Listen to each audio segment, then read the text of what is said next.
Ready.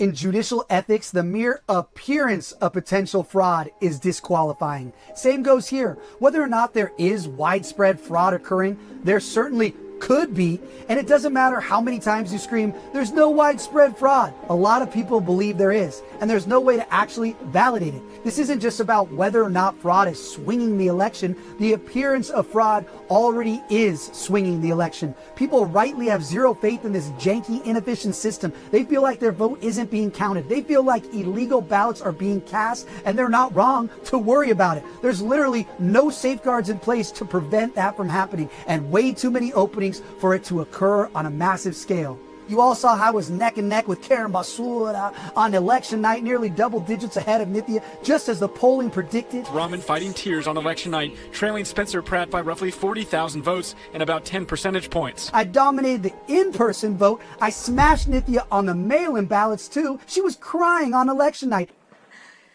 It was over. Then a few days later, suddenly Nithya started overperforming as they continued to accept ballots 7 days after the election. But days of counting mail-in ballots have changed the map. I'm so grateful. Rahman has now erased a 40,000 vote deficit and moved ahead of Pratt by roughly 3,000 votes, a net swing of more than 43,000 votes. 43,000 votes, which just happens to be the exact number of homeless people on the streets in LA. They assured everyone that this is normal because for some reason that they can't explain, Democrats overwhelmingly vote by mail. Wow. They do. They definitely do. I'll tell you the weird thing about that video. Thanks, Eric. The weird thing about the video is he talks about Rahman picking up 43,000 absentee ballots. Just basic math would have sent a percentage of those, not to Pratt, but at least to Karen Bass, who wins the entire thing going away. You're telling me nobody mailed in a ballot for the current sitting mayor who led the entire thing? That's the absurdity of the late ballot drop by Rahman, because So there's no specifically Bass. targeted. Every Yes. one of them went to Rahman. Yeah, Yes, you're right. That's Nobody the said that. fraud. That's the exposure of the fraud. He doesn't mention that, but that's what the mathematical certainty shows. Yeah, no, I totally agree. And it sucks though, because he's right and it's true. And I do wish he showed that. As a matter of fact, if you were going to go challenge the whole thing, I would just even take myself out of the picture and say, Yeah. Oh, why yeah, didn't yeah. Karen Bass get any? She's Absolutely. the front runner. Everybody loves her. Oh, how does somebody get 100% By the way, of found right. ballots? Yeah, the feds are going in to investigate what's his name, the mayor, the governor, Newsom, signed a new law, which is meaningless, saying the federal government cannot take our ballots despite criminal allegations, whatever it is. He signed some sort of straw dog law saying the feds can't seize our ballots here in California in anticipation of them seizing the ballots, as I said on this show over a month and a half ago, to seize the fucking ballots. I mean, I do think that it is funny when they're just saying this shit like as if they have any power. But number one, if the judiciary steps in, if there's a lawsuit and the federal court says, give me the ballots, Gavin, what are you going to say? You have to give up the supremacy clause and you're going to turn that shit over, or you could be held in obstruction or whoever else. Well, it's like signing a law saying we don't have to turn over documents to a court. Yeah. What does that even mean? Well, according to Gavin and Commie USA, I guess whatever they want, because hell, they just don't even want the government laid out like they want. Yeah, you're correct. They ought to go after this Rahman versus Bass post-election day absentee ballot split, because in there lies the corruption. Yeah, no, the fact you said that, and if I was Pratt, and it would kill me to do it, but I would say, don't worry about me. Yeah. Let's just look at these numbers here. There's two candidates. How did the other candidate that's on the ballot get zero or such a sliver of the votes, which It doesn't make any get sense. a parity everywhere else. That angle is too weird. When you look at the numbers, they should have all gone up or all gone down. For both, right? Two women Exactly. of color, both socialists. The one is the winner of the primary. They're looking for number two, and only the third place woman gets absentee ballots in her name. It's a miracle. It's a miracle. It's a miracle. That's why they have that communist registrar in LA County. That's what this guy does, and that's what he did up in Seattle when he was there before and got run out of town. Yeah, I mean, you got to bring in the feds. The reality of it is, this is when you do bring in the federal government. That's why you have to do it. Yeah, and I would like an itemized count of every damn vote. Let's check all the signatures and is there an address for them? Let's go track these people down. John Smith, did you vote on this day? Yeah. I mean, there's so many, that it's rife, and it was last. Well, especially the 43,000 post-election. Bingo. You can open those up, Yep. just that ballot section there, 43K, and analyze the shit out of those 43,000. Yeah. Where did they come from? Who signed it? I guarantee you those were harvested by the unions and Rahman's people. The signatures are not going to match, and a lot of them are going to be dead or moved out of state. She was sitting on 43,000 ballots. She was probably sitting on 50,000, but passed him by 3 and called it a day. Well, that's the funny part of it too, is I almost would love to run a little scam, internally, like test the system and say, oh shit, would you look at that? It turns out we found 8,000 more ballots for Pratt.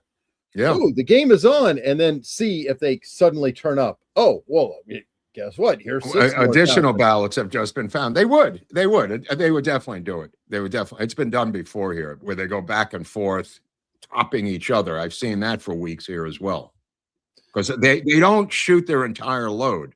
If you have 50,000 ballots that you're willing to expend, you're probably sitting on 75,000. You didn't just know to buy the exact amount of a race. Like I said many times with you on the show, you can buy X amount of ballots for X amount of dollars, depending on how much campaign money you have. You could buy 100,000, 150,000, 50,000, 20,000. The last thing you want for a campaign manager is to come up short. If anything, you're going to over purchase. Well, that'd be the funny thing, though, is to see when it runs out. Let's look at how many ballots you bought. Let's run a test. So we'll do it at 2,000, 2,002. And it's like, okay, I'm winner. Nope, sorry, found some more. The real thing that they have to do is go undercover and do this all the way early in the process, trying to sell the ballots to the campaign people. Yeah. Scott wants to know, don't the dead deserve a voice? Yeah, in heaven, but not in an election cycle. Oh, well, this is a follow-up story. It's kind of on point. I'm not going to say he's dead, but he's probably not long for the world. Speaking of dead, or almost, disturbing video shows unconscious Mitch McConnell being stretchered into an ambulance. So apparently now they've come up with footage of him being taken away. Interesting. I mean, you can't really see much of anything. And no. Not riding with him. Anyway. Yeah. Well, he's somewhere. That's not the most disturbing footage I've ever seen. But it's amazing how many people have spoken to him for 20 minutes or more in the last week. Forget about Scott Jennings. There were others who have spoken to him for long stretches of time on the phone. Yeah, I mean, which is funny. That how is it he's having so many long conversations? Right. I don't even think he was having those conversations before. Yeah, it's really strange. And every time he he was locking into stasis. Oh yeah, that's what he locked up. He locked up. Yeah. I wonder if his wife has come back from China. What? Yeah. What if they just? I mean, I don't know. I couldn't go to China that easily. Well, Nate is pushing back on us, saying the federal government has no general authority to run state or local elections. LA's mayoral election is California's problem unless federal law is violated. Yeah, Federal power has constitutional. Well, we're fraud. alleging federal law has been violated. Violated. That goes without saying. That's what we are saying. I mean, unless a state election doesn't violate federal law, but I think there is a certain level. Oh, I mean, you because could go towns down. get taken over by the feds and things like that, and police departments get taken over, and you could make the argument that police department is a locality or a state problem, but somehow the FBI will step in. So I don't know. Yeah, LAPD was under court jurisdiction for 24 years before they got it removed. Many cities have had those taken over by federal judges and the federal government, ostensibly in the guise of a federal judge. Mm-hmm. So it is possible. It was done in the South. I mean, the federal government came in the early 60s. Thank you. That's right. Citing fraud in Alabama elections, Jim Crow laws, all of that stuff goes back to the 60s. This is just flipping the script now. True. I didn't even think about the 60s.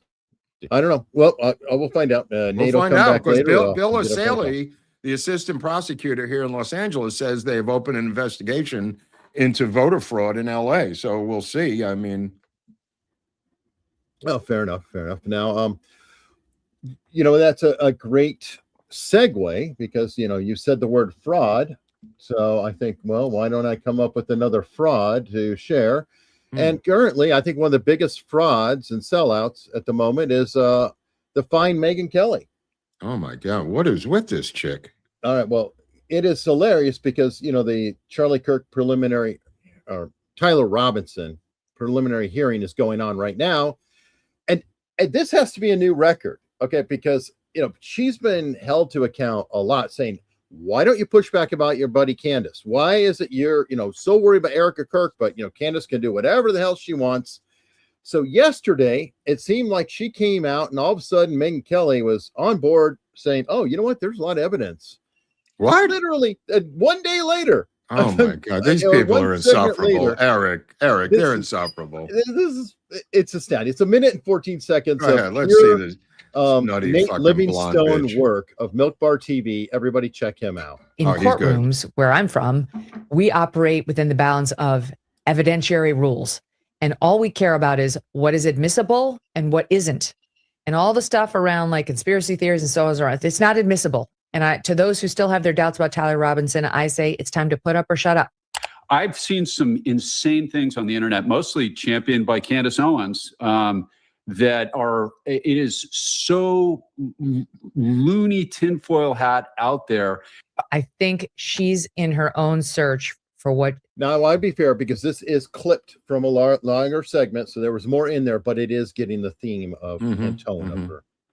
She believes happened here. And it doesn't necessarily make them a nutcase to not trust the official government narrative.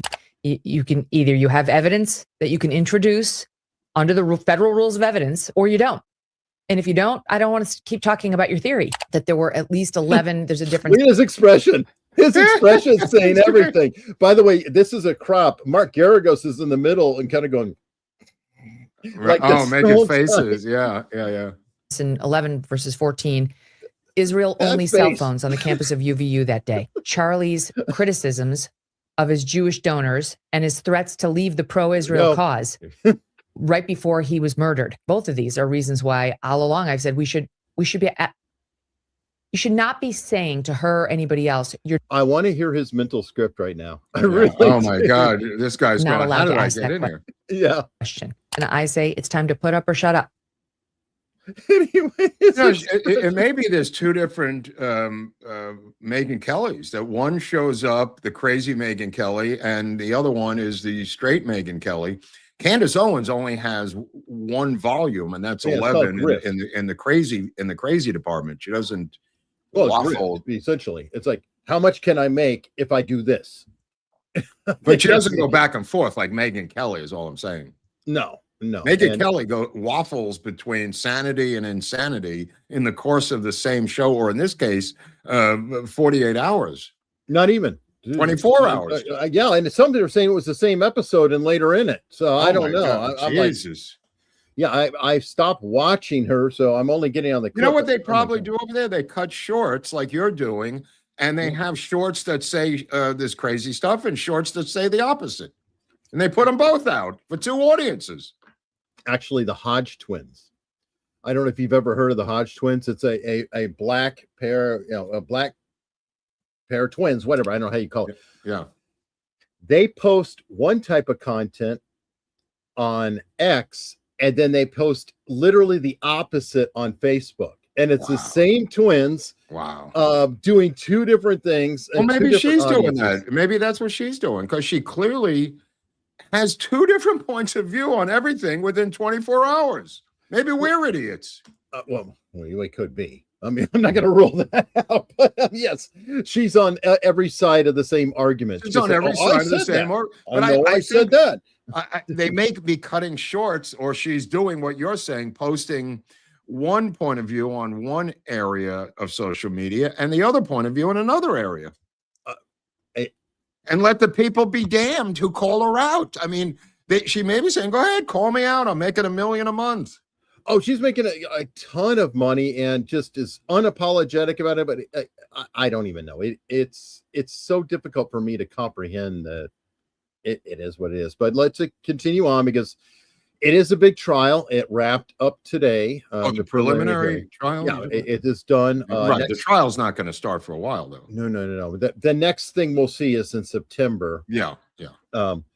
And you sent me this, but there's more. You got to see the infamous Lance Twiggs, who, Candace Owens said that the FBI never even talked to, which turns out, they did talk to him, and the police talked to him, and they recorded it. He's got limited immunity, so somebody must have given him that, Candace.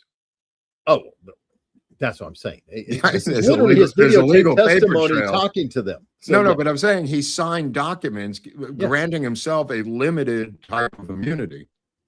Right. And part of that deal is you cannot be caught lying, or your deal is done and your ass is, in the slam forever.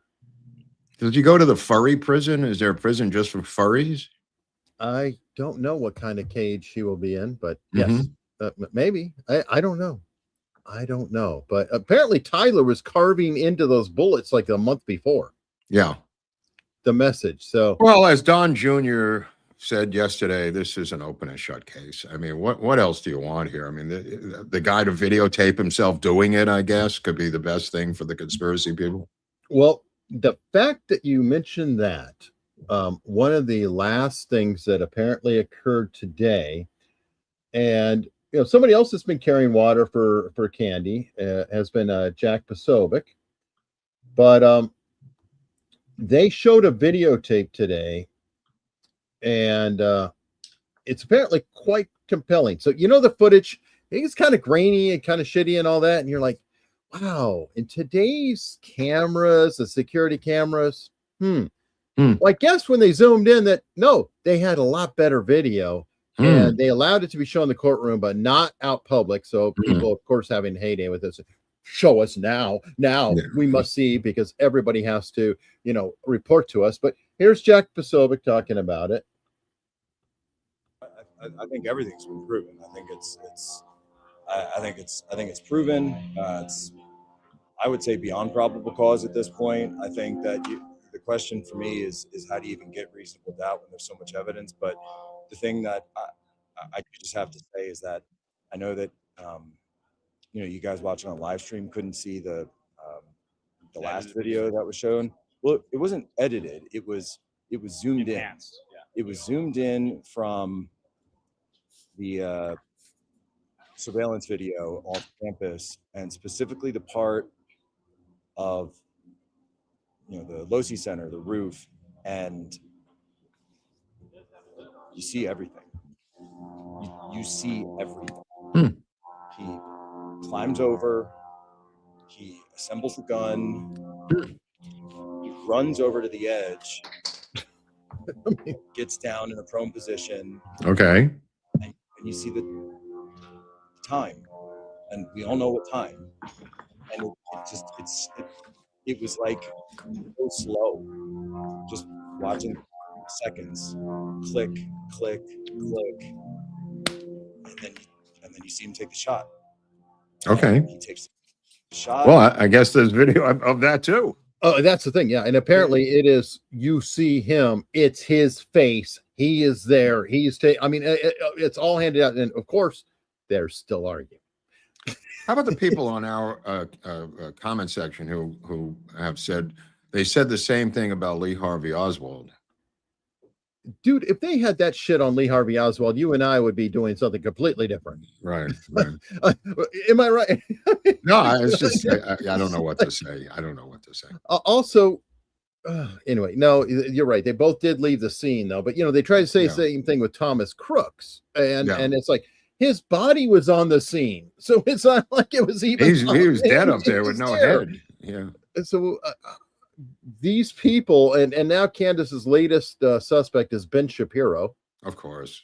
It goes full circle. Because literally, she's like, how is it that Ben Shapiro his security team was talking to Charlie Kirk's security team? And it's like, well, high-level conservative commentator, somebody who speaks in public, security teams all know each other.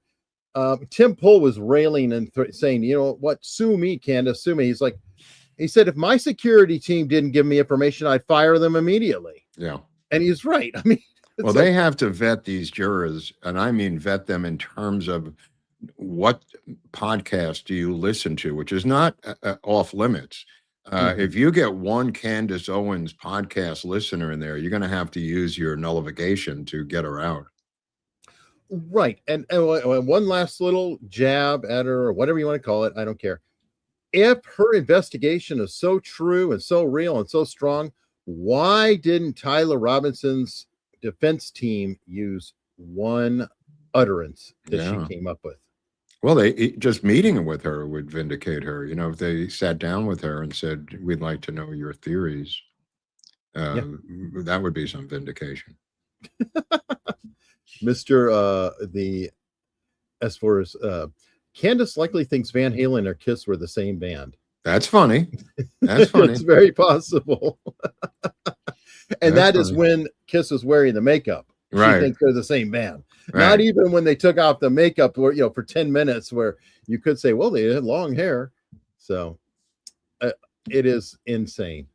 It is insane. But that is the latest on what is going on there. And then we're going back to Groundhog Day as our next story, which probably should be the lead story, but it's just this. It's too much news going on and on and on and on. It is, but what are you gonna do? Missiles bombard Iran, but this is interesting. Yeah, missiles bombard a nuclear plant. It flies into chaos. I don't know. Are we bombing the nuclear plants, or is they're doing it themselves? I couldn't figure this story out. And apparently we hit the plants. Okay. So I'm like, what the hell? So I don't know what the hell is going on, but we have hit 170 regime targets. Wow. They hit Kuwait, Bahrain. It's on. I mean, I saw a general talking about when the dust settles, we're going to have to move these bases out of missile range, U.S. bases in the region, so they're not within striking distance. They're too close to Iran physically. Yeah, I mean, well, the whole region is so tightly placed together, and that's part of the reason that I'm so sympathetic to Israel. Is they're right there. Well, they're talking about putting a U.S. base in southern Israel for us, and not for them. I mean, for us as a staging location.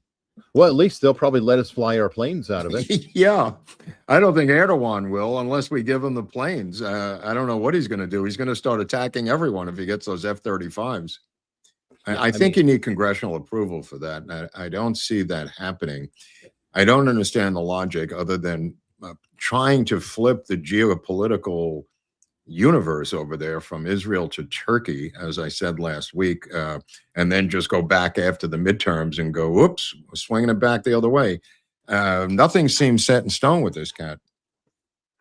Yeah, I'm not sure. I mean, Did you read what he sent the NATO heads, the heads of the NATO countries? It was the guns. He sent them all individual. This is Erdogan, the dictator for life of Turkey, sent each head of a NATO country a gold-plated revolver loaded with best wishes from Turkey's Erdogan. What kind of a nut does that? I don't know. That was one of the spookiest things I've ever seen. It's like, so wait, are you saying, hey, brave tin pot dictator, somebody take a chance? Because I felt like he was, literally doing something that crazy. Now I understand the pistol, that would be fine, but loaded? How about a gold-plated pistol for each of them? Some of these are women, office workers, for Christ's sakes. It's not like they're out in combat land. Okay. Well, fair enough. But I again, I don't mind it at all. I do mind the loaded factor. That's the biggest problem I have. All right, a decorative pistol that could be used to everyone. The decorative loaded pistol for everyone. Everybody gets a pistol. That is bonkers. And by the way, I did see a major super chat that came in. I am so sorry, Christine Barbic. Can you explain to me why Candace Owens is attacking the Kirk family? It is so hurtful beyond comprehension. I agree. I have no idea what it is about Erika Kirk that people, including Candace Owens, have been attacking since day one. Nobody's ever explained this to me. What is their problem with this, with the widow? I can tell you her problem. She wanted Charlie Kirk, and she wound up being a beard for a son of a peer in England. So Candace Owens had a major crush on Charlie Kirk. What? Okay. By many accounts. Okay, I never heard that, but all right. Erika Kirk moved in and became his wife, and that's the biggest thing of all. I mean, scorned. She's a woman scorned. Oh, okay. So that I believe is Christine. If that answer satisfies you, that'll have to. But that is super generous. So thank you. I mean, we're not obviously attacking the family is just disgusting and disturbing and unacceptable in all ways, and allowing her same basic principle. But anyway, and as Ruth said, Candace is crazy and she wanted Charlie to marry her. Where? I never heard that before. Oh yeah.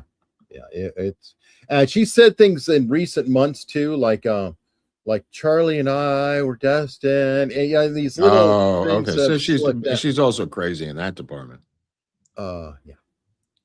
Yes, exactly. But anyway, there's we will see how things go.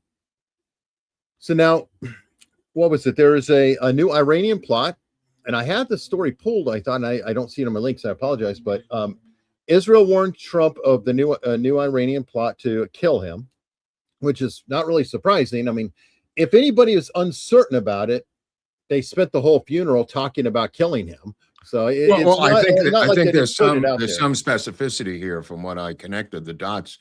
The reason he didn't fly the Air Force One Cutter gift crazy jet was because they said that was susceptible to surface-to-air missiles from the Iranian military. So he went back to the old Air Force One. So maybe there's something wrong with the new Air Force One, or B, the Israelis were saving his life. Well, Secret Service supposedly had said too, no, don't use this, cutter jet. Not, with that Turkey trip with, there's so much symbolism. Like you bring up the pistols. This guy's a fucking wacko. This guy, he is Saddam Hussein. How he's in NATO, I don't understand, let alone him trying to give him F-35 jets. The Israelis said they'll destroy them on the ground the second they're delivered. They're not going to allow Erdogan, their arch nemesis, to have F-35 fighter jets. That's insane. Yeah, and they'll take them out the second they're delivered to the airbase. And what is Erdogan's goal? Does he think he's going to be recreating the Ottoman Empire here? I mean, what? Yeah, I think he wants to be the new Gaddafi, Saddam, Ayatollah combo. Disaster of an area. I'm sorry. I mean, you can't help but look at all this and say, those Crusades, they had a point. Yeah. Well, my Kinda favorite did. is the woman, the blonde, really attractive woman with a 13-year-old daughter who married the Palestinian militant, moved to Dublin, and then he beat her to death. She had to convert, and then the 13-year-old daughter found her mother yesterday within the house in Ireland. They met at a Death to the Jews rally, which I found to be extremely romantic. And then she converted, and then the husband did this to her. Yeah, which by the way, this is her. Yeah. And why is it that they can't come up with a picture of the guy? Oh no, I've the seen a name of picture. the guy. No, there's other reports with his photo and his name. Okay, well, the I Daily think they're- Mail has been very, very soft on this, and maybe well, because it's they're in British England. paper. They're in fucking England. That's why. And by the way, folks, she's an American. Yeah. Oh yeah. So just bludgeoned to death. And this is like the perfect follow-up, because remember we did the story of the one who was going to marry the person out of Gaza. Yeah. Well, it's like, here's your future. Think about what you're doing. If you want to marry them to give them the asylum or the green card, you may be looking at a similar future. This is not asylum or green card. She moved to Ireland to be with him. She left here. She wasn't getting him in here. She, married the guy, converted, which took a long time. She was a true believer. And now, she was, in other words, what he did to her was part of Sharia law. Sure. If she wasn't abducted, she wasn't raped, she wasn't duped. She converted to this guy's religion well before this. I didn't think it took that much to convert to Islam versus Judaism, as an example. I thought it was a proselytizing religion, and they are very quick to get people to maybe convert. The people in the chat know how long it takes. I have no idea. Yeah, but please let me know, because from what I understand, it's very easy and quick to convert to Islam versus Judaism, which you do have to work at, as our friend's wife can attest. Or anybody, yeah, it takes a while to be. No, we don't proselytize. That's Despite our low numbers, we try to talk you out of it as soon as you want to come on board. Right. Anyway, yeah, that was the House of Horrors over there. We of course don't want to leave ourselves out, because in Ohio we had our own little House of Horrors. 16 feral kids were rescued. Basically, the house was filthy, inhumane, and let me see. Let's look at a picture. See if it surprises anybody. Insane. I think, Yeah, does it look like? Yeah, this looks like a horror kind of movie. Like a horror film. It really does. It's like I'm thinking Texas Chainsaw Massacre. Texas Chainsaw Massacre. Yeah, they've got that look. Yep. This poor. Well, I don't know about her. She's probably a goner now. But the bottom left woman, Elizabeth, is the mother of all these children, essentially. She has 16 children. Think about that. First of all, and that's the lower left-hand corner girl. Yes. Yes. She started early. She was a teenager. Early. This is just a sick story. She's only. Who's 97 in this She's story? 33. She's had 16 kids in 33 years. Think about it. The grandmother is 97. No, 67. Oh, what does that say? Oh, 67. I'm sorry. Right. And the grandfather, Gary, is 73. Right. Okay. He looks like he's in good shape, though, for 73. And then people were talking about the younger couple, because I guess they would go in and hang out at the pizza joint. And people were saying that, here we go. The owner of a local food truck, Pappy's Pizza, said Elizabeth and Gary Jr. often swung by to order pies and stank up the place. Oh, They just smelled like cat piss. Oh, Bad, the man who gave the name John told the Post. They both stink. They both need a shower. Now, I had that one time. Leslie and I were in a theater. It was like an eat to, whatever. It was a dinner theater thing. And this couple came in, and they smelled literally like like a litter box. They smelled like cat piss. Extreme smell. And somebody told me that was because they're probably cooking meth. Have you heard of anything like that? Is that No, I have not. I have not. Okay. Well, I didn't know if that could be a factor in this as well. But Well, no, the meth is definitely a factor here. I just don't know about that smell. okay. Well, it was bad, and because of our experience there, I can totally visualize or can think about what they're saying. He said you could walk behind them and smell them. Agreed, his wife. You could say that for the homeless too. When you get near the homeless from 15 feet, you could smell them. Some of them. Well, fair enough. And then some of them have a meth issue too. Yeah. Oh yeah. But look at this lovely. I mean, and this is like weeks later, so they probably already taken out a lot of it. It's just so nasty inside that house. That's a fixer-upper now. Yeah, like with a backhoe, smashing it down. Anyway, horrible situation. I hope the kids get help, but apparently at least a couple of them are so developmentally disabled they can't talk, or their speech is messed up. It sounds like a horrible situation, however you put it. And that leads into I guess the World Cup was generating some arrests and crime. And it's saying here, U.S. Homeland Security investigations agents just rescued 8 missing children. And we got a video clip of that. Wow. Going out during the World Cup. It's been nonstop. We have people working 7 days a week, 12 to 16 hours per day, but we get the mission done. For agents at the Homeland Security investigations during the World Cup in Kansas City. I think the hardest part was just getting to this point. The planning, again, over time, month after month, week after week. Since the tournament began, agents have dialed in on human trafficking operations, arresting 14 people, identifying 9 victims of human trafficking, and recovering 8 missing children. Unfortunately, most of these children are runaways, and they are reported missing by their families or their care providers. However, they end up on the streets. They end up with these traffickers who put them available for these human trafficking, events. The kids found were mostly teens and several from the KC Metro. We find them, every day. So the best thing that we can do is have people keep an eye on your kids. HSI also seized a little. It's interesting to me, though, that's Homeland Security, and these are American kids. So it's not like, it's not ICE, it's not Border Patrol. He just said they were locals, even a lot of them. So yeah.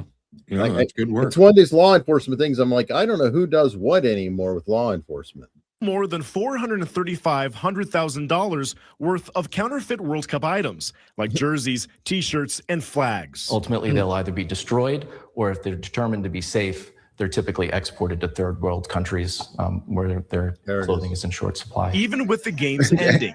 It's funny because these third world countries, when you go there or look at a video, they're wearing, and this has gone on for 25 years, as long as I can remember, they are wearing American swag that has been donated through Salvation Army or whatever. So you'll see them in old Yankee T-shirts and stuff that, has been around the block, but that's from Catholic charities and Goodwill.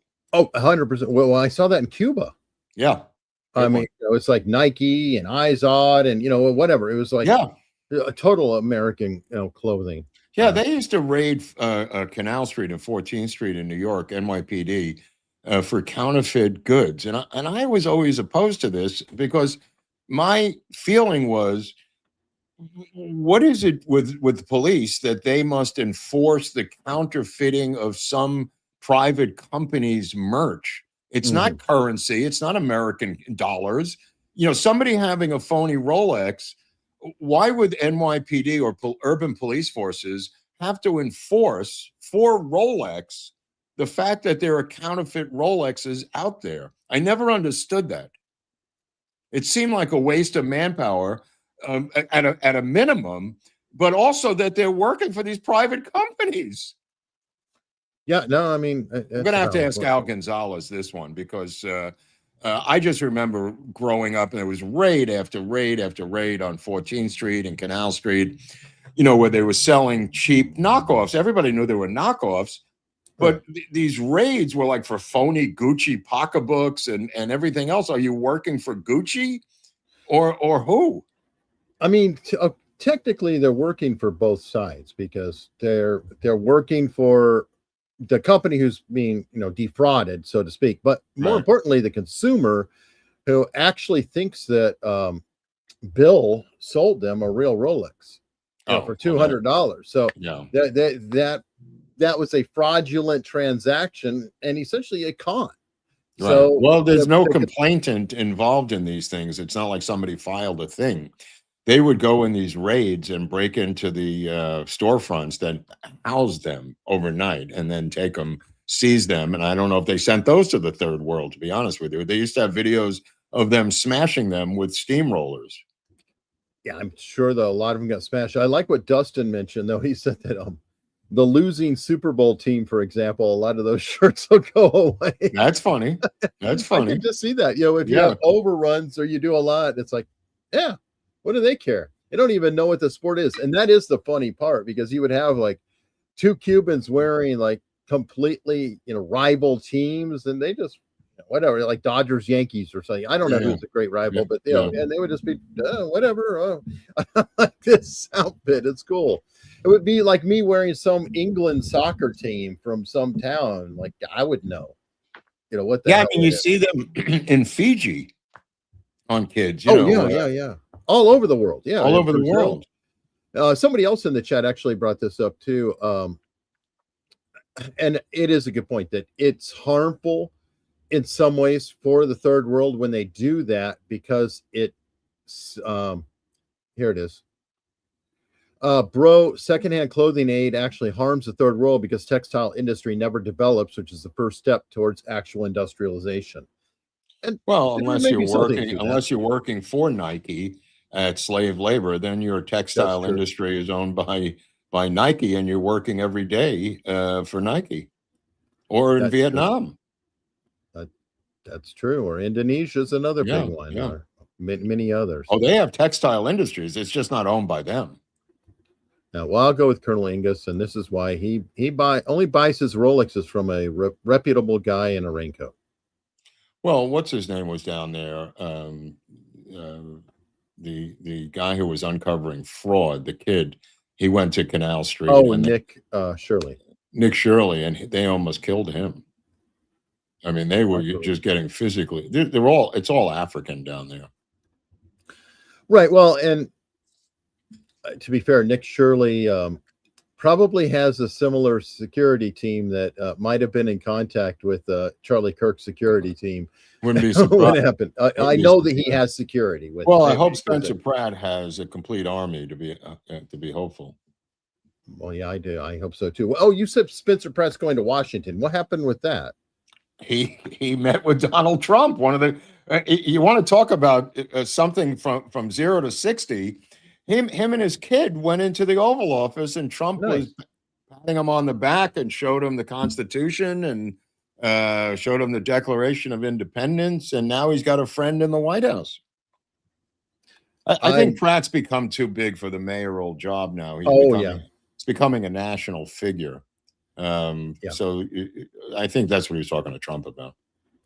Well, and midterms are coming up, and Trump may be, Trump appreciates game. And I think he saw those ads with Spencer Pratt and he heard the buzz from this. Oh, definitely. Well, and they also share both reality TV, and being underestimated. So I wouldn't be surprised if he doesn't try to recruit Pratt to be part of the RNC or something to try to generate that kind of buzz, because Pratt did a fabulous job and he is an amazing speaker off the cuff. He really is amazing. Well, July 23rd, again, the Dodgers will be in the White House with Trump as the champions of the world. And again, the leftist lunatics in LA are going batshit crazy, demanding the Dodgers don't show up, including Bill Plaschke at the LA Times, who is an old dinosaur sports writer there, claiming they don't know what city they play for, and just a whole long editorial thing. And the Dodgers don't give a shit about any of that stuff. Good. Yeah. I wish that more teams would just ignore and just go do their own thing. Just think, yeah, they issued whatever. a statement saying this is a tradition. We're honoring the tradition. It doesn't matter who's in there. We went last year, and Trump was goofing around with Mookie Betts, and it was quite delightful. And Doc Roberts is the manager is fairly conservative, and there's obviously others on the team who are extremely conservative. So if you don't want to go, you don't have to go. But good luck missing that. I mean, okay, to be honest, I was no fan of Joe Biden or Kamala Harris. But if I got an invite to the damn White House during Biden, I would be there. And I would dress up in a suit. And I would, I mean, there are some things that go a little beyond. At least respect the office. You don't have to like the person who's in there, but it also depends on where you are road trip wise. So this is going to be for people at home. Between the Dodgers playing the Phillies and the Mets, so in that geographic road trip, they're going to go into DC and meet with Trump, who knows the game inside now. Like he knows other sports, but he knows baseball better than second maybe to George Bush Jr., who played the game, or George Bush Sr.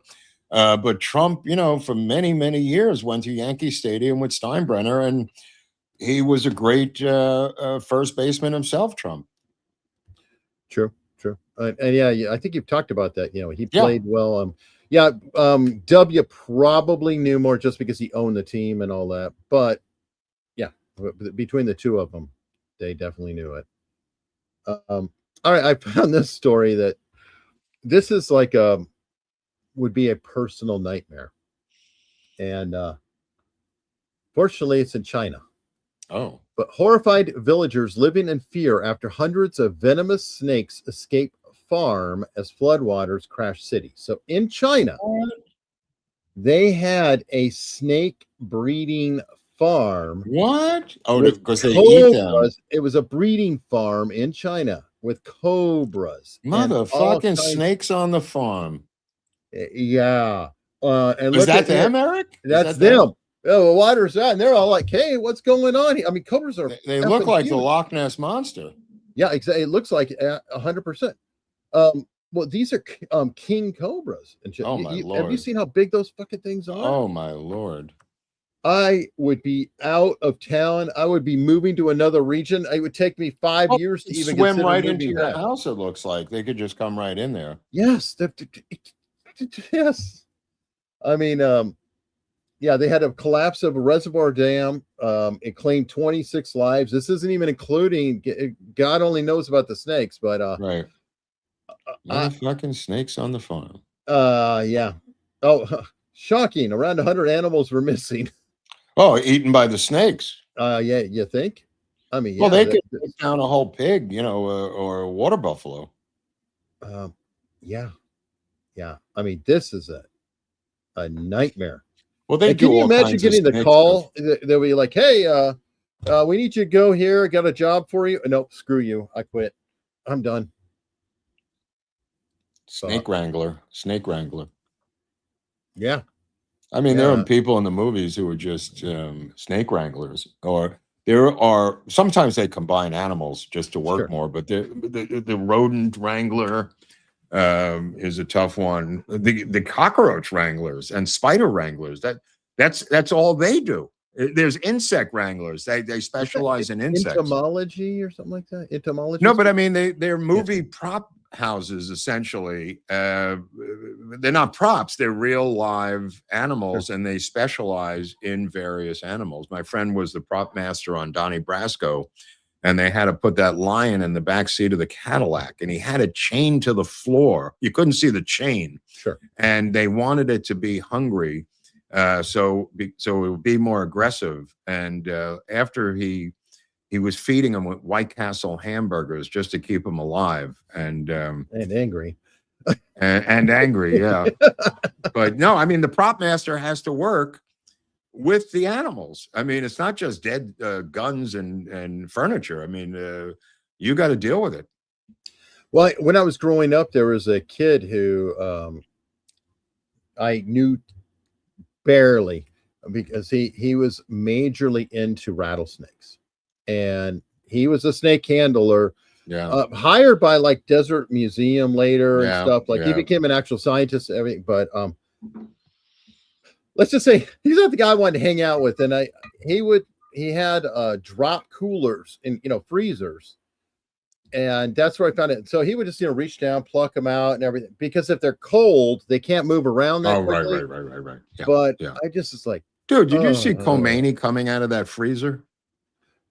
yeah, you sent me that. That's some weird. Holy crap. We have a sponsor today. I don't know if we told you, but this is our sponsor today from Havana Banana, Fidel's greatest soft drink, which is our sponsor for America's Untold Stories, and also the nuclear orange bomb. Welcome aboard. Nuclear orange bomb as a sponsor for America's Untold Stories. So did Leninade drop us? Leninade dropped us, and we're going with basically with Fidel Castro's favorite soda, which is Havana Banana. Can't get it. You know what? It is a proud achievement, and I hope everybody can appreciate it, that not every capitalist show can get a commie sponsor. That's true. That's true. They really like us down there. Yeah, it's an achievement. Dude, I found another restaurant the other night that was Nixon's second favorite Mexican restaurant. And I thought I was going to the first, which I've been to a number of times, but this was a new one right in the middle of San Juan Capistrano, El Adobe, I think it was called. And they had these two seats, these leather seats that were tall leather seats that were rockers kind of. And I think it was from, I want to say Air Force One, because they did not seem like they were furniture from a dining room. And you get to sit in Nixon and his wife's leather chairs with a plaque and a picture at the table, which was kind of fun. And then I ordered the presidential special. Okay. And what was that? It was like a taco and then a burrito and then some sort of chili relleno thing. But let me tell you something. I'm not going back. That was not very good. I'm going back to the other place. Well, thinking about it, Nixon grew up in Southern California. Yeah. So he probably grew up with Mexican food. This was just not very good Mexican food. The other place is much better. That's why it's his second favorite. Alamende's, which is much, much better. All right. Well, it's his second favorite. Maybe it had new ownership. Yeah. So you never know. All right. I saw this story in one of the sites I've recommended for people to check out before. Everybody, I'm sure, is very familiar with the Babylon Bee. They have a sister site called Not the Bee, and it is literally headlines of stories that seem like a Babylon Bee story, but they are in fact true. Oh, that's a good idea. So it's called Not the Bee. Everybody check it out. I saw the story elsewhere, but I'm sharing the Not the Bee version. Police. Indiana man cuts off manhood, uses it to start fire in mother's garage. What? This is Not the Bee. Not the Bee. This is real. This story I saw elsewhere, and I saw it here. This guy. So this guy had to get wood to start the fire. That's correct. Okay. With a little gasoline. Moral of the story. Yes, he apparently cut off his member, Mm-hmm. soaked it in gasoline. What does his member have to do with the gasoline and the fire? Well, the fact it's his mother's garage, I said, I thought, okay, now we're getting something else in this, some sort of weird drama. I don't know, but he was charged with 1 count of arson. And I guess he did enough. I'm going to go with crystal meth on this one too, Bob. When you have knives to cut off the member and fire, those are two of the main flavors of crystal meth. And plus the insanity factor of what you do. So you got 3 factors: total insanity, the knife to do the cutting, and then fire, which is their main thing, cooking meth all the time and firing up a bowl. No, I agree. And here's what WRTV, the local news channel, said. Christopher Peden, 36, is due in Allen County Court on Monday for the May 6th fire in the detached garage on his mother's property. Police say Peden admitted to the fire, telling officers he went out to his mother's garage around 2 a.m. and cut off his penis with a kitchen knife. From there, Peden reportedly poured gasoline on his penis and set it on fire on the floor of the garage just inside the door. After starting the fire, Peden walked away from the property and let the fire burn. While at the scene of the fire, officials found a red gasoline container, 4 Bic lighters, and a knife. These were all collected as evidence. And to me, the biggest thing supporting your conclusion that drugs were involved is how the F do you walk away? Of course. I'm just saying. No, because you're so gacked out on meth that you're able to have superpowers almost. That's why the tasers don't work on these guys, because they have super meth power, and they are not able to be taken down by a normal taser. And that's why Rodney King happened, is because he was on Angel Testified called PCP and was throwing them around like, he was throwing them like Godzilla before the video that was cut by the local news team that showed that and forced the city to be burned to the ground. Now, this channel, though, we do care about history, and I can't bring up a story like that without acknowledging the historical past, and I have an update on that story. Okay. Exclusive. Lorena Bobbitt sliced off her husband's manhood and then hid a secret new lover for 20 years. Daily Mail has unmasked America's bravest boyfriend and his dark past for the first time. Oh, the new boyfriend who was... Yes, for 20 years, she has a child by him. She's every night, every morning when he wakes up, he looks down to see if everything's okay, you're saying. Yeah, but when you see the guy, you'll see why that's a problem, because he probably can't tell if it's okay or not when he looks down. But here's Lorena now. Okay, she doesn't look that bad. No, apparently she works out, exercises, goes to the gym all the time, doesn't talk to her neighbors. But he can't really tell you if it's there or not, to be fair. I mean, I'm speaking of somebody who's big. Oh my God! Sometimes these people, you wonder how they're matched up to each other. Yeah, I mean, there's just radically different. Look at his ankles. Those he doesn't even have ankles. No, cankles. Oh he has definite cankles. So sad. That's Dave Bellinger. And Dave Bellinger, I hope he's not related to Cody Bellinger, the former Dodger center fielder. I can't answer that, but they have a 21-year-old daughter together. What? She is going by the name of Gallo now, Lorena Gallo. Oh, I see. And this guy here has his own past. And what did he do?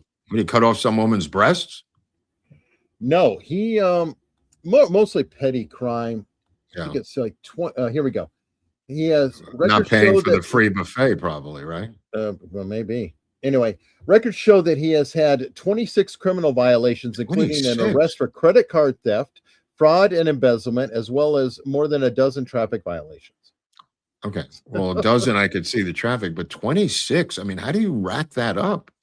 Yeah, and a credit card, theft and fraud, embezzlement. That's his thing. That's his thing then. Yeah, I mean, if you get it twice, so you go, all right, I was desperate, but 26 times, that's your career. I agree. And that's an extensive record for somebody to be walking around with. I love him, says Lorena. I do love him. I understand. And keeping the theme of the story, this is a little bit different, but maybe to prevent another Bobbitt thing from happening, our former head of Homeland Security, oh dear God, not Kristi this. Noem, is divorcing Brian. No, what a dark day in marital history. What is her problem? Why, when they said until death do us part, they didn't say until breast do us part. I agree. It's just not fair, Hunley. She has to stay with him for the rest of her life. And sickness, and health, and sickness and health. Now, this is clearly sickness. You can't just jump ship because you don't, you don't want to deal with that sickness. I'm sorry. I agree. But you know what? You get a Corey Lewandowski in the mix, and it is what's going to happen. So she has begun the process, apparently, of Wow, what a boob.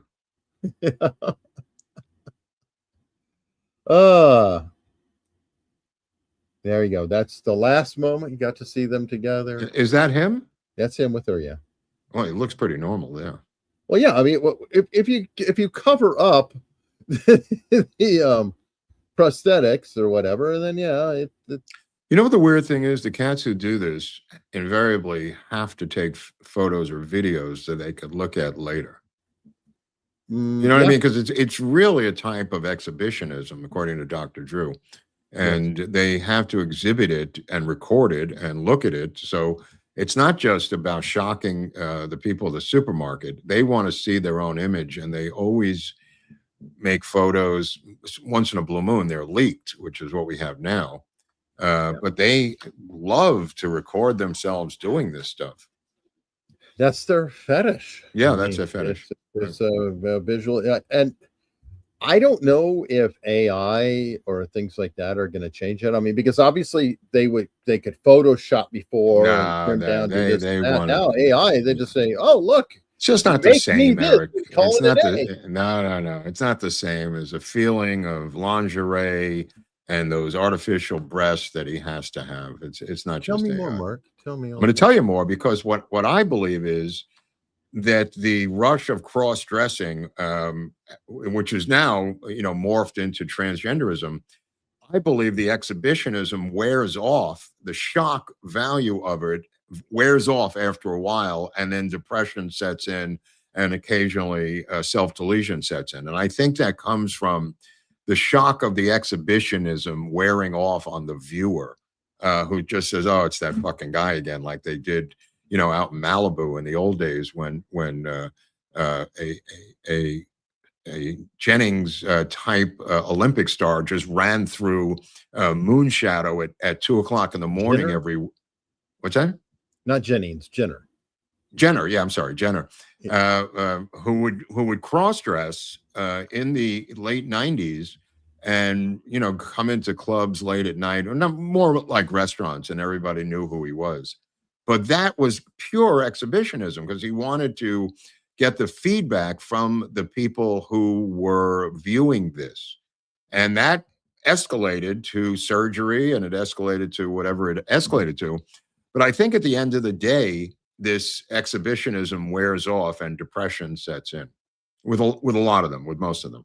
And do you think it could be like a humiliation thing too? Like to get off on the fantasy, and if nobody cares, because a lot of what you're saying, it's like they go, look at my shame, I'm wearing my shame, or whatever it might be, and people are like, yeah, whatever, just go on. No, I think they want to shock the people who are viewing them, and after a while, those people aren't shocked anymore.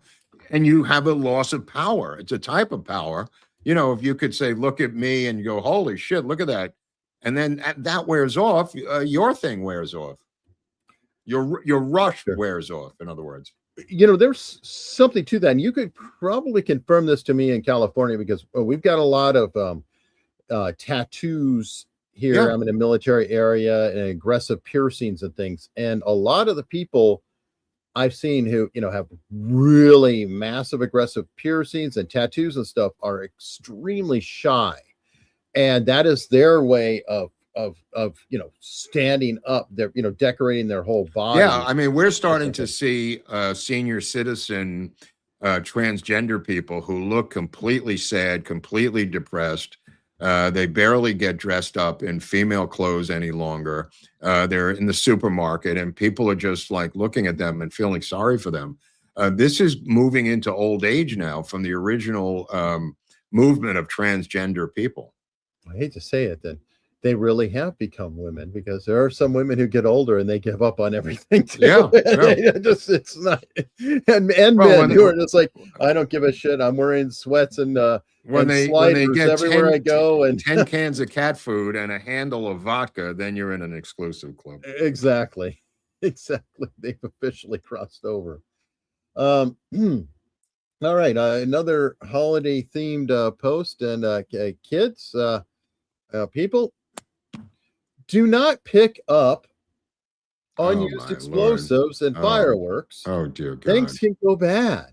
So this twin, Mom, I have no hands. yeah, it literally, apparently there's still fingers there, but they're probably going to have to amputate the rest off because they can't get the blood through. Whoever invented this Extreme styrofoam damage. thing is a genius. What the The green part, no, where you put your arms through there, and it's, you know, for burns and explosive injuries. Yeah, that could be. Apparently, something like this is what he was holding. Like a rocket launcher. It's like a mortar thing. You ever see these things? It's like launching a mortar. Right, but there's bottle rockets, and then there's bigger things. Like this. Like this. Yeah, maybe a bad idea, or maybe get some distance. You know, I don't know. Or in my case, let somebody else do it. Wow. So, Wow. anyway. Yeah, that's why fireworks are illegal, kids. Yeah. Now, you sent me this one, and I heard about it too, and it's just shameful.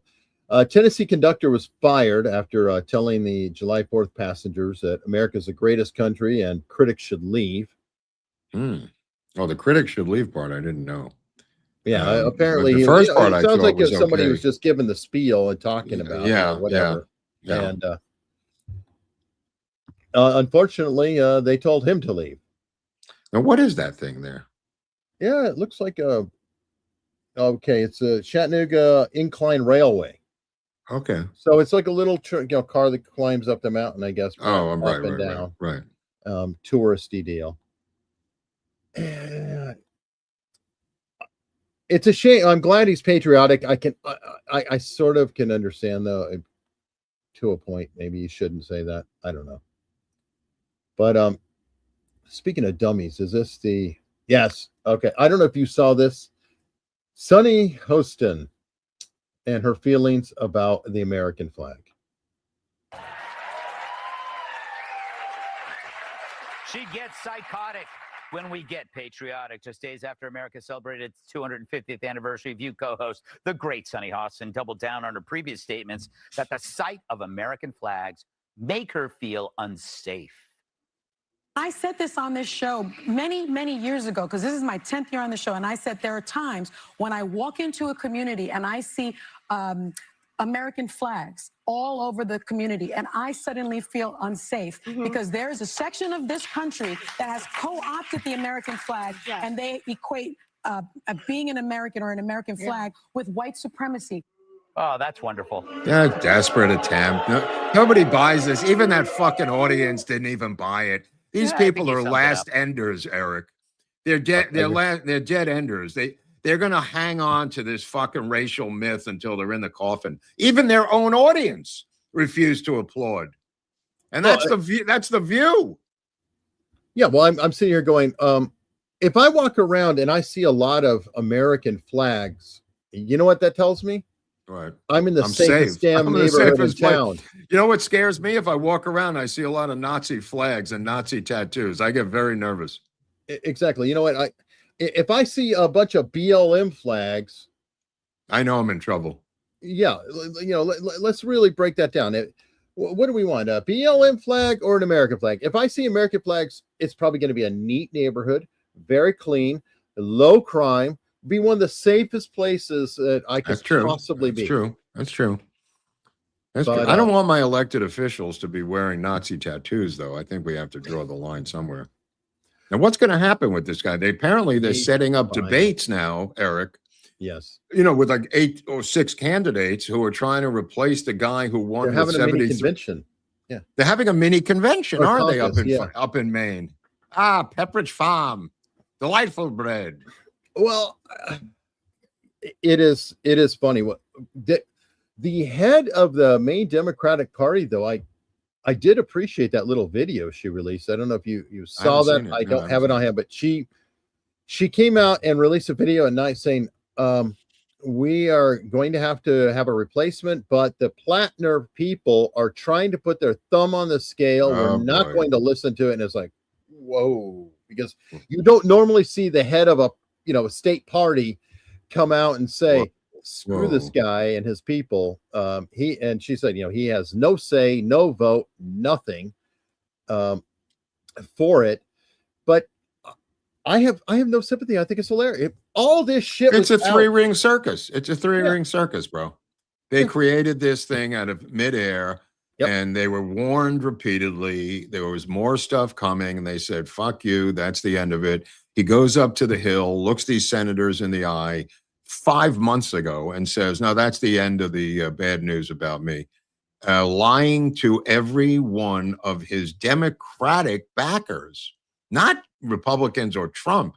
He's lying to guys who are endorsing him. Well, the New York Times themselves covered this shit up. They knew.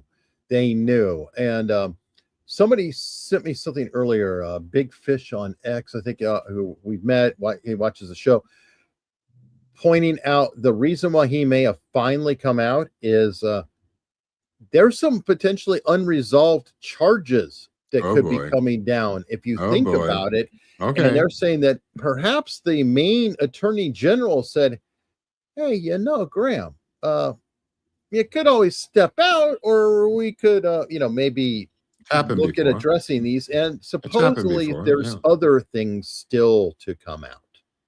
Well, the guy who's the leading candidate to replace him is a further left socialist than he is, which is how they operate. If you remember Chicago, with the crazy burgeoning eye lesbian Lightfoot socialist replaced by Johnson, the darker male socialist. They never go the other way. It never goes back to the middle. It always, when they're replaced, whether it's an indictment, resignation, or voted out, it always is a replacement is further left than them. Yeah. Yeah. Sad but true. Sad but true. I mean, I never thought I'd be cheering on Susan Collins, but yeah, well, she's our gal, and she has to be. I mean, it's like, it is Maine, it is commie territory, and it's kind of like, that's the best we can get. Hold on there. A second. Yeah. It would be kind of like California, like the best I think we could possibly get in California is another Arnold Schwarzenegger. I mean, you're not going to get, a hardcore MAGA Republican, anything like that. In order to do the state, there's going to have to be relatively milquetoast, probably a rhino, somebody that's not scary, an Arnold Schwarzenegger type, a John Roberts type, or whatever. That's all you can get to govern California. It's about, I think, the best you could hope for. So Susan Collins could do a California too, but that's it. I mean, in my opinion. You mean for here or right? Well, for there, I'm saying that Maine is kind of like California in the sense that, especially statewide, I don't think you could get a harder to the right candidate than a Susan Collins in California and make them electable. Maybe I'm wrong. Well, we don't know because they keep stealing the election. So we really all the more reason we don't have a metric. Yeah. I mean, in theory, he could have been the mayor. True.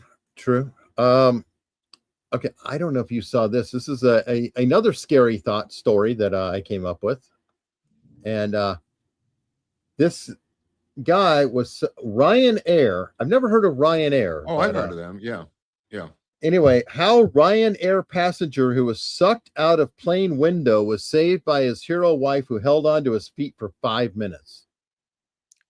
I could only think of Goldfinger, in his famous line, "I expect you to die, Mr. Bond." And then Goldfinger gets sucked out of the plane near the end of the movie. So when I see sucked out of a plane, I always think of Goldfinger. Okay. Let me see if they've got a Ryanair passenger was sucked up to his shoulders out of a shattered plane window during a flight, according to fellow travelers. The flight from Thessaloniki to Germany's Memmingen had to turn back and land at its departure airport. A witness told the German press agency that a window smashed, causing a loud noise.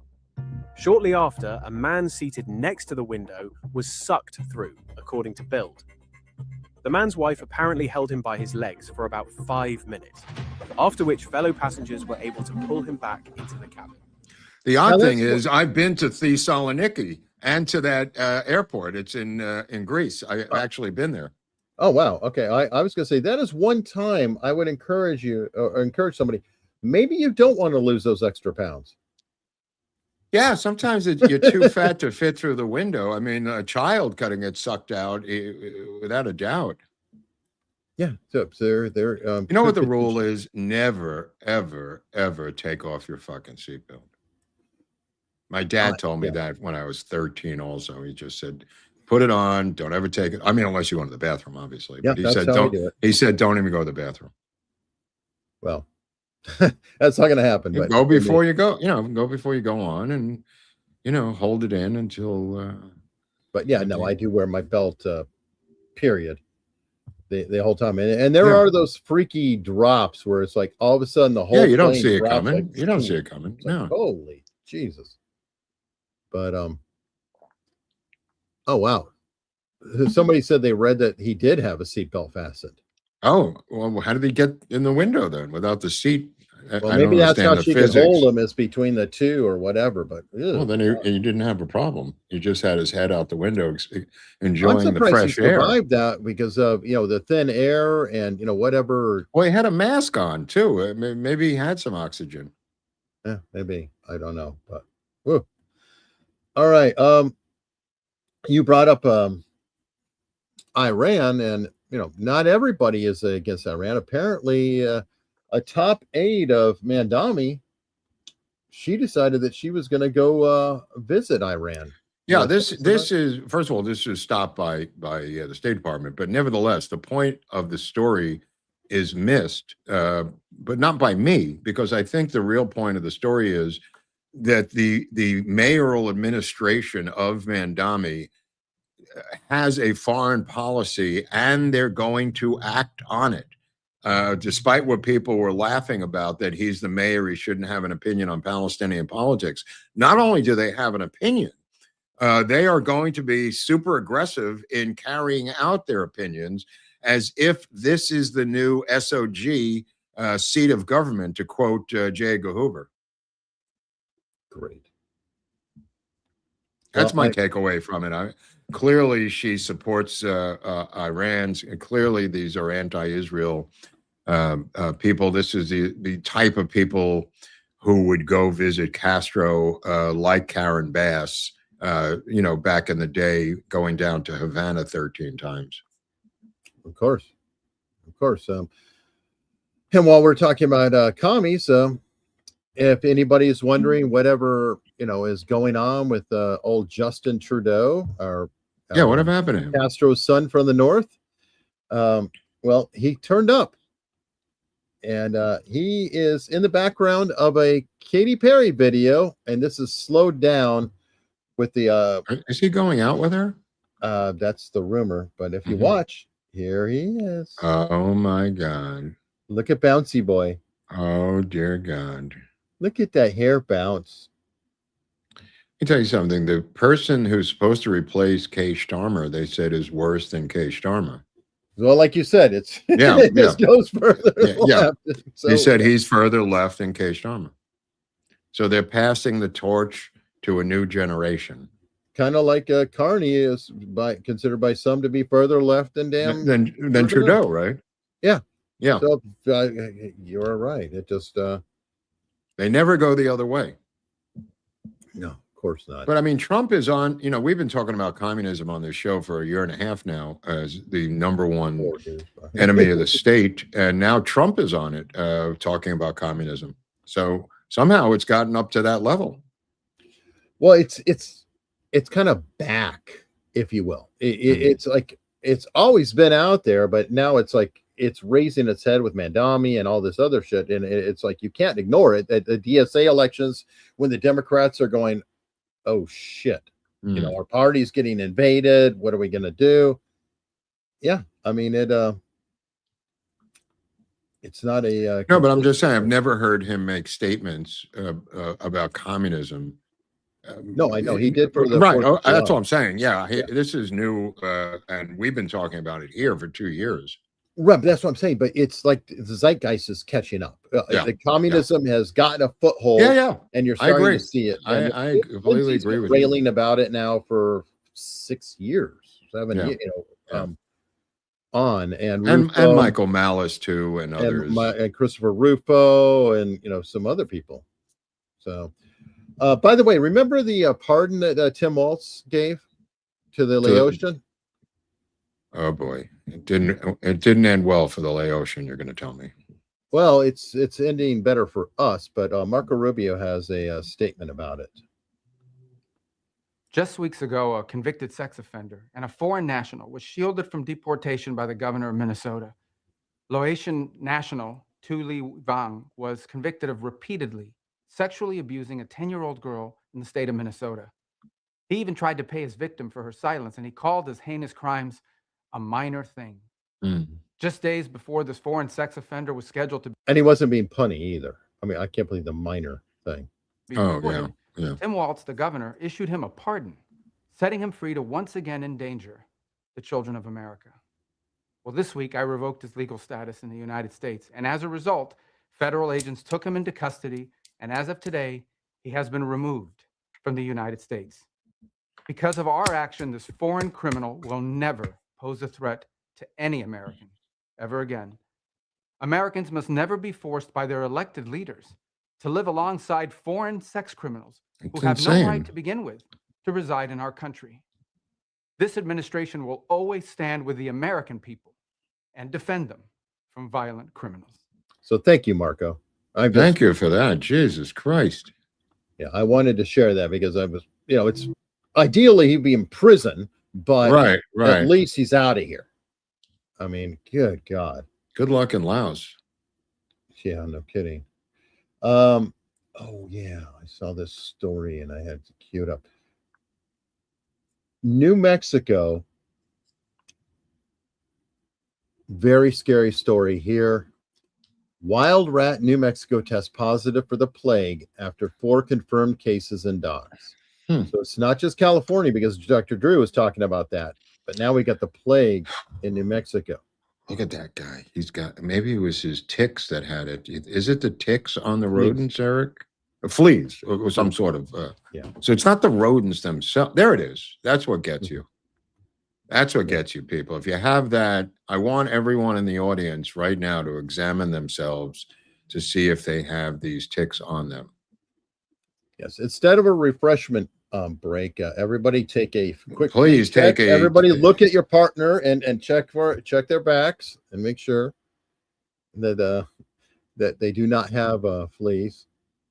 And yes, squirrels can get the plague too. Squirrels, I think, can get rabies too, but I don't remember.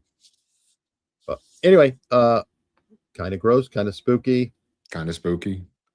Don't like seeing that. I love that Pratt used the word janky describing the election. I haven't heard that in a long time.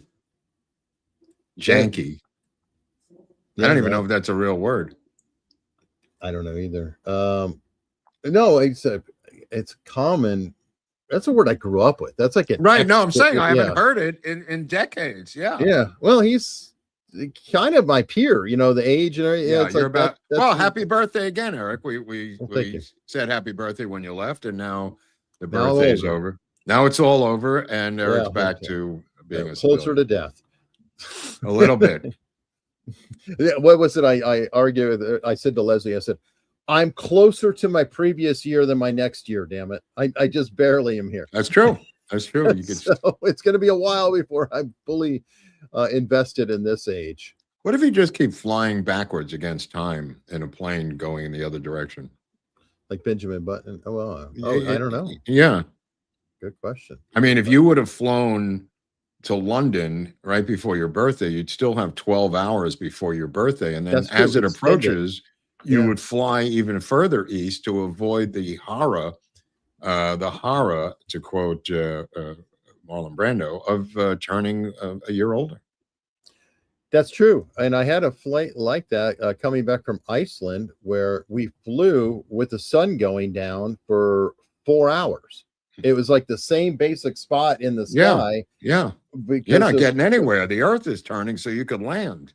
Yeah, it was. You're not it was getting anywhere beautiful fast. though. It's the By the longest way, sunset I've they ever they had. cleared the way legally for the recreation, reconstruction, and development of supersonic commercial jets last week. I don't know if Concorde? Boeing is getting in on it, but there's going to be a new Boeing. I don't know Boeing, but the supersonic jets, Like a Concorde. the Concorde itself was functional for a number of years, and they're redeveloping. It was the sonic boom, as you're well aware, that was disturbing the people down below, and that apparently is not enough to stop this industry expansion. I mean, that could be mitigated if you think about it. It's like, okay, a sonic boom over the ocean. Who gives a shit? Well, Who's it going to bother? It's now going to be a 3-hour flight instead of a 6-hour flight, and I'm all for it. No, it's huge. Dude, if I could get to New York in an hour and a half, out of LAX, I don't care who's getting exploded down below. Well, there is that. Look, I happen to live. They call them in an flyover area- states for a reason. So, I mean, sometimes, if you have to get to New York on business or vice versa, 90 minutes, Eric? I mean, no, or phenomenal. 3 hours. I mean, let's say 2.5 hours. Let's say. Well, no, people have been questioning for a long time because we literally went backward in aviation. We absolutely had the Concorde, and then we just said, "Oh, well, now we're going to go slower." It didn't make sense. And I live in an area where we have actual jets, and guess what? They sonic boom. Oh, all the time, all the time. Yeah, it's not like military jets make no noise. I have a sewing kit from the Concorde that my dad gave me. I have a whole collection of giveaways from the Concorde that somehow my dad came upon at the airport and has given to me. They're cute, a little thing, leather case. I mean, it's just really first class stuff, from the Concorde, which I think was only one class, by the way. Well, okay, and also back to the sonic boom argument. Like I said, over the ocean, who gives a shit? Also, there's a lot of uninhabited areas. You could say, okay, only go up to 500 miles an hour when you hit this area, then you go full bore. Oh, there's ways around it. I'm not saying that's going to stop it. In fact, they must have dealt with that because now it's gotten the green light. Yeah, or people said, screw it, I don't care. Oh, by the way, another fan of Iran. Fan of Iran, a friend. A fan of Iran is, I just want to point it out because I feel like these people should be known. This is Jackson Hinkle. Jackson Hinkle is a young influencer about Nick Fuente's age, like his 20s, 30s, whatever. Totally rabidly communist now, everything else. Down with USA! It could be an intelligence operative. It could well be, yeah. Down with USA! Could be our guy there for all we know. It seems too brazen to me, but Elizabeth Warren's staff member was definitely not an intelligence operative. She was at the Khomeini funeral as well, celebrating Khomeini and his life on behalf of Elizabeth Warren. I mean, this guy reeks of intelligence, and he may be on the job. The Elizabeth Warren staff member did not reek of intelligence. It just seemed to reek of brainwashing. That's true, but you reminding me of Pocahontas. I saw the joke on X the other day, and I was like, okay, that's brilliant. That Elizabeth Warren could not, retract her endorsement of Graham Plattner, or she'd look like an Indian giver. I think I put that up immediately. Not about her. Anyway. There's this unbelievably Newsom signed legislation last week to give 136 acres of pristine Northern California coastal beachfront property to the fucking Indians. So now the Indians, as will be the Indians, are fighting among themselves for the fishing rights in the water off of the land that was given to them as reparations from Gavin Newsom. I don't think he's got the legal right to do it, but nevertheless, the Indians are going to war with each other. How ironically fitting and symbolic of the tribes fighting among themselves over the fishing rights. They're ramming each other's boats. They're going, you know what I mean? They're going to Native American war front footing. Well, you can't make this up. You know what? You can't make this up. I was just thinking about that because Alcatraz is in the news, and the last big event of Alcatraz is, remember, the Indians took it over and literally held the island hostage for a while and all that. It's like, well, is that going to happen again? Anyway, so I don't know about that, but Trump wants to revitalize it and turn it into condos, I think, or something. Well, he said he was going to make it a prison again. I heard condos, but I think it's probably not the wisest investment ever. But whatever. You got to knock it down, start over. Yeah, and it's a lot of overhead and things like that to do. It's like, there's other options. Yeah, I just don't know how a governor can give away 136 miles of coastal California property to a bunch of fledgling tribes that may or may not have anything to do with what the fuck happened here in 1600. I totally agree. This was on the Mexican watch. It wasn't on our watch. Yeah. No, I totally agree. Well, you know what I do agree with, because we don't have an official sponsor today other than our communist contributors with thoughts. And there you go. Well, you got to turn it so we can see the label better. Was it Havana Banana? And is that like banana flavored? Yeah. That's the one question too. Is the Leninade tasty? It is tasty, and this is like Orange Crush, the North Korean dictator soda. It tastes like Orange Crush. There's all different flavors. There's all different dictators. I passed up the Saddam Hussein. I'll get it next trip. But where are you getting these again? I have a little novelty store I go to all the way down the coast, and they have these weird novelties. The Nixon button, I didn't get there. This was at a vintage store, which had a lot of political pins. But yeah, there's a lot of weird little mom and pop vintage places down there. You've collected pins for years. Right? Yeah. There was some I looked over I didn't purchase that were scratched up and not very good. A couple of LBJ ones. I personally think that pins are a great thing to collect because they're not super big.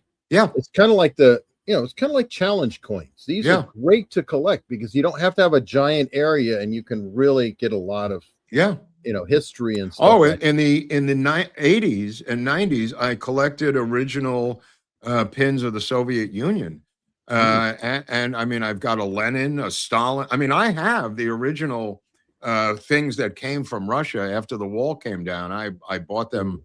I've got a Chairman Mao one from China that's a pin. I've got a whole political collection that's foreign, and domestic ones I'm expanding. That'd be amazing. That's like one thing I wouldn't mind having is a piece of the Berlin Wall.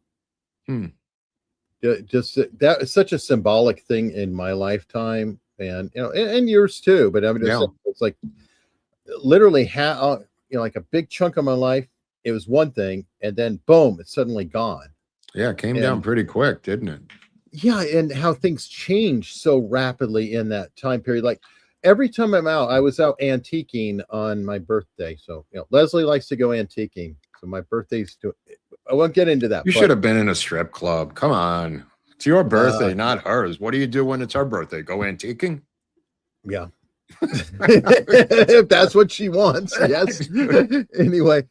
One thing I love though are globes, and I always get excited seeing the snow globe or no, like a globe. Oh, globe of the Earth. Yes, and I love seeing the globes of the Soviet Union and Czechoslovakia and Yugoslavia because it's all in my lifetime. It's like this was the world I grew up with when I went to school and everything. The Soviet Union was the Soviet Union all the way into being an adulthood, and then almost as soon as I graduated high school, a little after, 89 is when it came down, right? The Berlin Wall. Yeah. I graduated in 88. So it's just, it's a weird nostalgia for me of, this is the world I grew up in. And then the world changed. And I love the idea of how globes are a physical marker of what the world was not that long ago. How about when Columbus came back and they had to change all the maps? I hate it And when that happens. the maps of the map business started to denounce Columbus as a drunk and a fraud and a liar to save their map business. And it seemed like a very contemporary move on the part of the Italian map creators. And so short-sighted when they could have been profiteering, saying, "Hey, you need." Well, to they come had see us for inventory that was updated. they had inventory that was worthless now, though. From their point of view, Columbus fucked them, and Yeah, then that might be, Magellan but- fucked but them, they could and then generate Balboa new. fucked them. It just kept coming. These guys had maps of the known world that didn't That's make true. any sense anymore.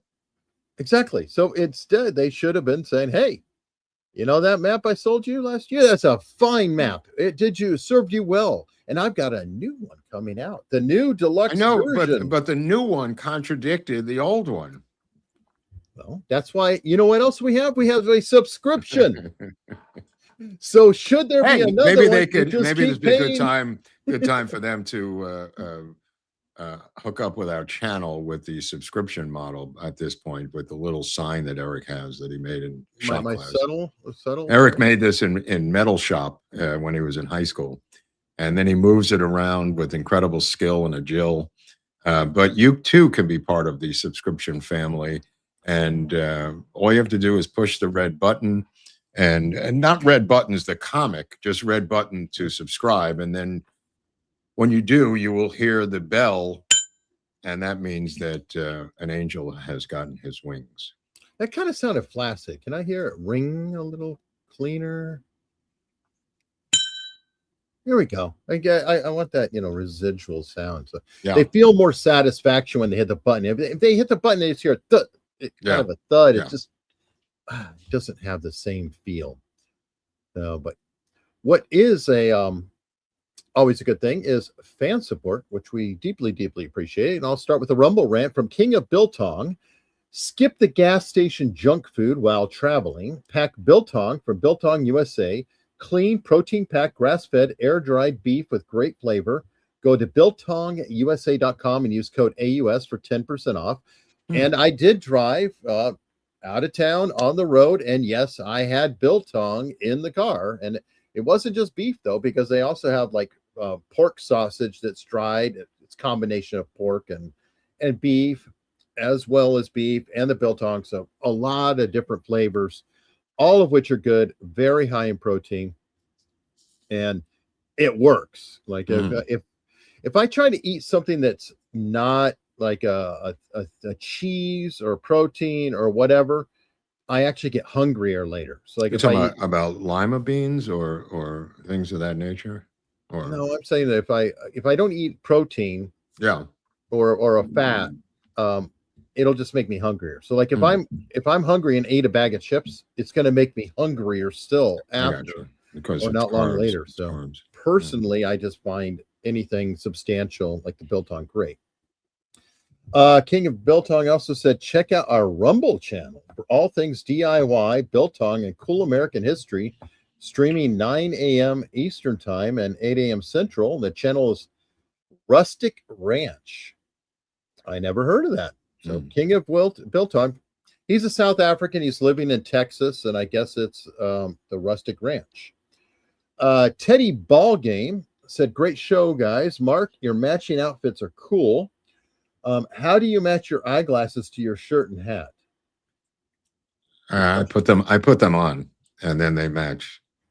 All right. Well, I put them on, and sometimes they match. That it worked very well. Yeah, that's how I did it.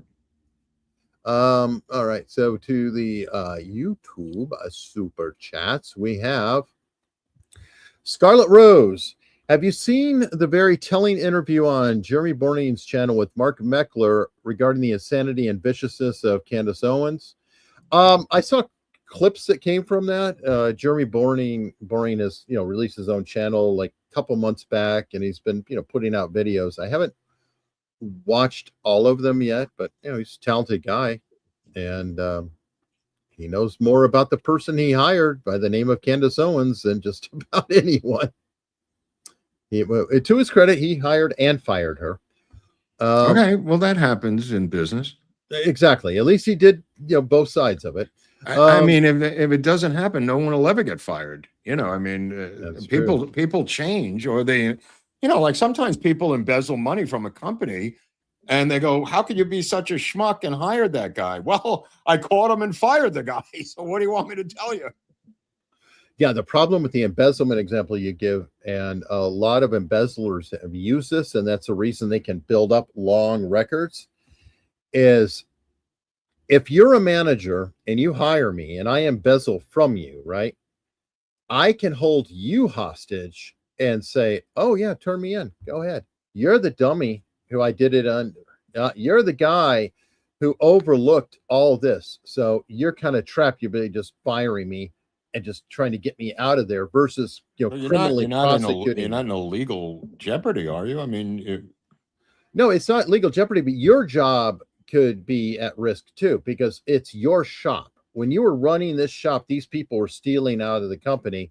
A lot of times the manager will fall too. You're gonna have to take that chance, I think, for the embezzlement. I agree. I mean, you got to throw yourself on that grenade, I think. Well, I agree, but that's why a lot of times they get fired and they don't get prosecuted. I'm just telling you, and they know that. Okay. Kathy, your realtor in Jersey. Hi, been a long time since I caught a live. Thanks for your reporting and commentary. Well, thank you. Thank you very much, Kathy, and it's great to see you. PD saying, congrats on 134,000. Looking forward to 135,000 in 2028. Boy, yeah, we might get it. We might get it by then. Yeah, I think it's possible. Yeah, someday.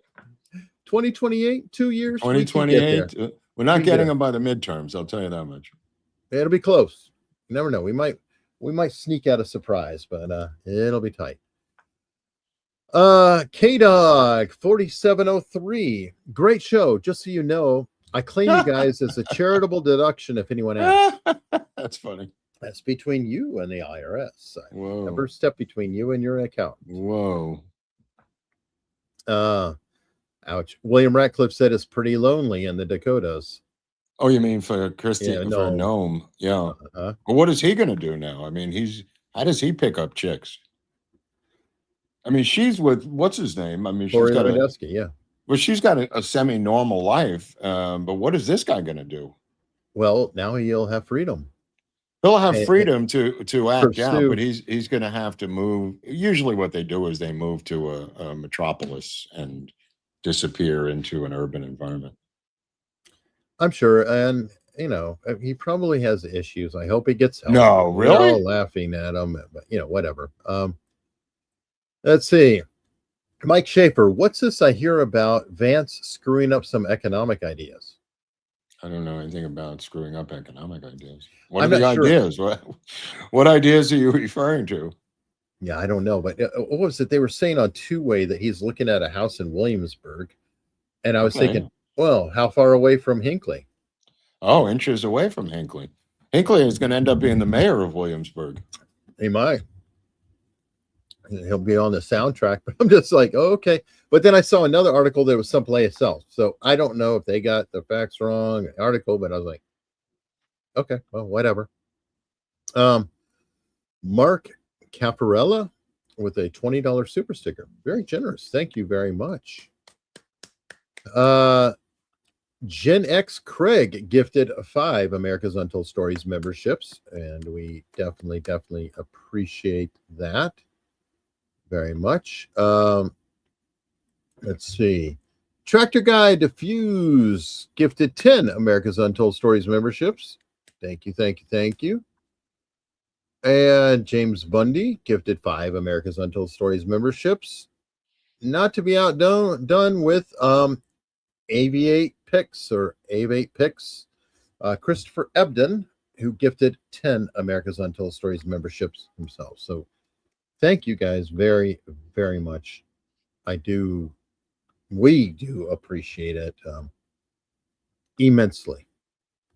Now, we are going to be headed over now. Oh, Eric froze up a little bit.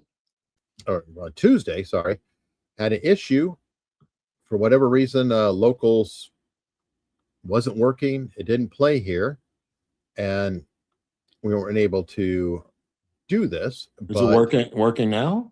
everything seems to be fine. When I looked earlier, I see that the stream is going and it has been running. So we will be headed over to locals, and we will be doing our segment there. It's called Torn from the Headlines. I have put them up on YouTube and may continue to put them on YouTube, but you get them first. If you're on locals, then you'll actually get to see it as part of the show, along with the other commentary and things that are going on. But if you have any question about what is this thing, what is this clip that we're putting there, something that you see on locals where all the cool people are. And I hope to have more of you cool folks hanging out with us there momentarily. And if you don't hang out with us on locals or see us there, well, we will be back next Tuesday. Oh, that's right. That's right. We'll see you next Tuesday.